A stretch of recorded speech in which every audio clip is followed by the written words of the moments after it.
जब गुरु गोविंद सिंह जी तलवंडी साबो आए थे तो उन्होंने आग के पौधे को देखकर बोला कि देखो आम लगे हुए हैं। और भाई डल्ला जी ने हंसते हुए कहा कि गुरुजी यह तो आग का पौधा है। आज हम अगर गुरुद्वारा जाते हैं तो बड़े और पुराने आम के पौधे दिखाई देते हैं। उन पौधों को जब मैं देखता था तो मेरे मन में तमन्ना उठती थी कि क्यों ना आम लगाने की नई लहर चलाई जाए। 500 से 700 पौधा तो मैं हर साल अपने घर में ही तैयार कर लेता हूँ और घर से ही लोग पौधे ले जाते हैं। अब कई और लोग भी हैं जो अपने घर पर आम के 200 से 400 पौधा तैयार करते हैं, तो हम मिलकर उनको बांट देते हैं। 2016 से लेकर अब तक हमने 15 से 20 हजार आम के पौधे तो लगा ही दिए होंगे। जो लोग अपने आप प्रेरित होकर यह काम कर रहे हैं वह तो अलग बात है। अब तो आसपास कोई एरिया नहीं रहा जहां पर आम के पौधे की बात ना हो। सिर्फ मालवा ही नहीं बल्कि पूरे पंजाब में आने वाले समय में यह नई मुहिम बनकर उभरेगी। सभी लोग इस मुहिम का हिस्सा बन जाएंगे और गुरु साहिब के जो वचन है कि हमारे पंजाब में आम होंगे वह अब बड़े स्तर पर होने लगेगा।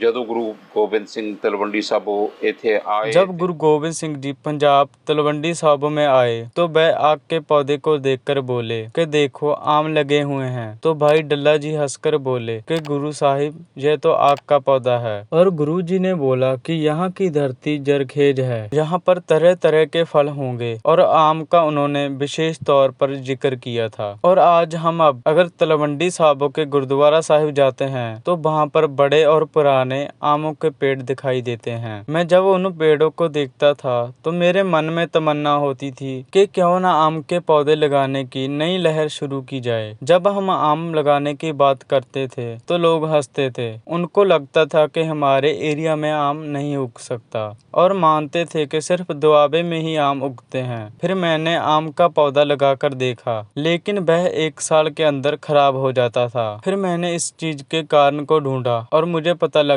कि जो हम आम के पौधे को पानी लगाते हैं वह जमीन से निकला हुआ होता है जिसमें सोरा होता है। आम के पौधे को नहरी पानी देना चाहिए। अब हमारे एरिया में आम का पौधा कामयाब होने लगा है। अब हजारों लाखों की तादाद में आम के पौधे दिखने लगे हैं और उन पर फल भी लगता है। 2016 में सितंबर के महीने मैंने इसकी शुरुआत की थी। तब मैं आम के पौधे पटियाला और गुरदासपुर से लेकर आता था, पर मुश्किल यह थी कि बहुत दूर पड़ता था। फिर मैंने सोचा कि आम के पौधे को खुद ही तैयार करूं और उसके बाद बागवानी विभाग के अपने दोस्त के साथ बात की तो उन्होंने बताया कि आम के पौधे को आम की गुठली से तैयार किया जा सकता है और इसकी उम्र भी लंबी होती है और इसको बीमारी भी नहीं लगती। इस बात का मैंने तजुर्बा भी किया और मैंने अपने घर पर कई पौधे लगाए और अपने खेत में भी लगाए। जिस किस्म के आम की आप गुठली लगाते हो उसी किस्म का आपको 2 साल में फल मिलने लग जाता है। जो ग्राफ्टेड आम का पौधा होता है उसकी उम्र 50 से 60 साल तक होती है, लेकिन जो गुठली से पौधा तैयार होता है उसकी उम्र 400 से 500 साल तक भी हो सकती है। मेरी कोशिश तो ज्यादा रहती है,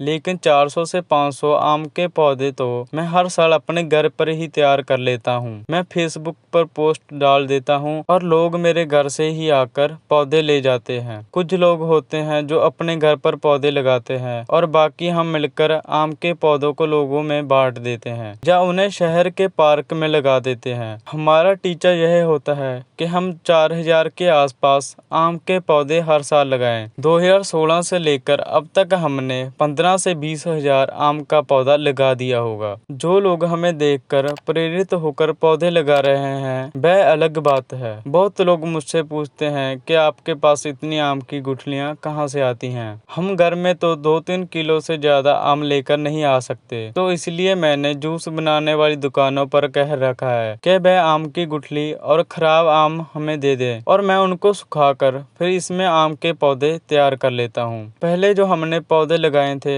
उन पर अब फल लगने लगा है। बठिंडा में जो हाउसफेड कॉलोनी है वहाँ पर लगभग 1000 पौधा लगाया है। हमारे आसपास ऐसी कोई जगह नहीं बची कि जहाँ पर आम के पौधे ना लगे हों। मेरे इस काम को देखकर कई लोग मुझे मैंगो मैन के नाम से भी बुलाने लगे हैं। और मुझे यह भी सुनकर बहुत खुशी हुई कि जो मैंने आम के पौधे लगाने का टीचा लिया था वह कामयाब हो रहा है। आम के पेड़ का फायदा यह है कि इसके पत्ते बहुत कम गिरते हैं और सारा साल हरा भरा रहता है। इससे वातावरण को तो फायदा ही है और यह देखने में भी बहुत सुंदर लगता है। फलों का राजा भी आम को इसीलिए कहा गया है। अब हम अपने खेत में आम का एक पेड़ भी लगा लें और उसे बड़े पौधे के रूप में तैयार कर लें, हमारा एक तरह से पेड़ के साथ नाता जुड़ जाता है। फिर इसके फलों को देखते हुए व्यक्ति 10-15 पौधों से शुरुआत उसको 1 एकड़ में भी लगाने की सोच सकता है, जिससे व्यक्ति अपनी इनकम का नया सोर्स भी पैदा कर सकता है। अगर आपका फार्म हाउस है तो सफेदा पॉपुलर लगाने के बजाय आप आम का पौधा लगाएं। दरअसल पहले हमारे बुजुर्ग अपने आने वाली पीढ़ी और वातावरण के बारे में सोचते थे और यह बात अब हम भूल गए हैं। पौधे लगाने की बात तो अब कोई करता ही नहीं है और पौधे लगाते हुए देखकर लोग हंसते हैं कि देखो क्या काम कर रहा है। पर मुझे लगता है अब उन लोगों को यह पता चल गया है कि हमारे यहाँ बारिश क्यों नहीं होती और टेम्परेचर 50 डिग्री पर कैसे पहुँच चुका है, क्योंकि पौधों को लोग काट रहे हैं और लगाने का कोई भी यत्न नहीं कर रहा है। अगर हम अपने खेत में फ्रूट्स या आम के पौधों को बड़े स्तर पर लगाते हैं तो हम गेहूं और धान के चक्कर से भी बाहर निकलेंगे और यह फल को बेचकर किसान मुनाफा भी कमा सकता है। इससे धरती के अंदर का पानी भी बचेगा। मेरी तो बस यही इच्छा है कि आने वाले समय में आम लगाने की यह लहर एक मास मूवमेंट बन जाए, लोग इस मुहिम का हिस्सा बने और गुरु साहिब के जो वचन है कि हमारे पंजाब में आम होंगे वह कार्य भी पूरा होगा और रंगला पंजाब बनेगा। ਆਉਣ ਵਾਲੇ ਸਮੇਂ ਦੇ ਵਿੱਚ ਮੈਨੂੰ ਲੱਗਦਾ ਹੈ ਕਿ ਮਾਸ ਮੂਵਮੈਂਟ ਬਣ ਜਾਣੀ ਹੈ ਤੇ ਸਾਰੇ ਲੋਕ ਇਸ ਮੁਹਿੰਮ ਦਾ ਹਿੱਸਾ ਬਣਨਗੇ ਤੇ ਗੁਰੂ ਸਾਹਿਬ ਦੇ ਕਹੇ ਜਿਹੜੇ ਬਚਨ ਹੈ ਕਿ ਆਪਣੇ ਏਰੀਏ ਦੇ ਵਿੱਚ ਅੰਬ ਹੋਣਗੇ ਤੇ ਲਹਿਰ ਬਹਿਰ ਹੋਊਗੀ, ਇੱਕ ਰੰਗਲਾ ਪੰਜਾਬ ਬਣੂਗਾ।